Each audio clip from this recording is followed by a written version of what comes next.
Сәлем достар, менің каналыма қош келдіңдер.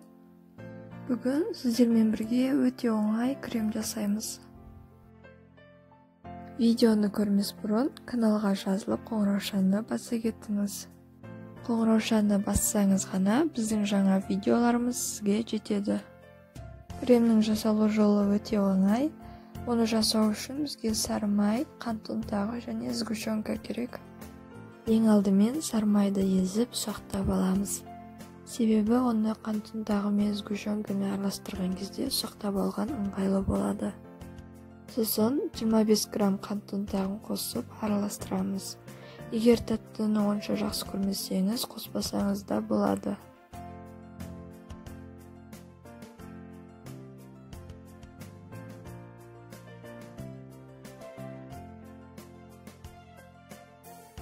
Жақсылап араластырып болған соң 5 минуттай миксерлейміз.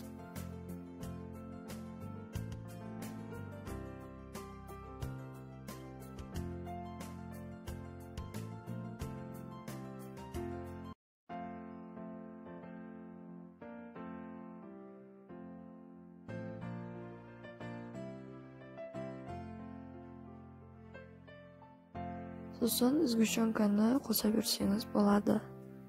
Сгущенка мен сары майдың температурасы бірдей болу керек, болмаса креміңіз шықпай қалады. Ал енді сары май мен сгущенканы ұзағырақ уақыт араластыру керек. Себебі сары май толықтай сгущенкамен араласса ғана креміңіз дәмді болады. Көріп тұрғандарыңыздай, біздің сары май мен сгущенка жақсылап араластырылды. Бұл крем өзінің пішінін сондай жақсы ұстайды. Оны осылай тексеріп көрсеңіздер болады. Видео ұнаса лайк басып каналға тіркеліңіз.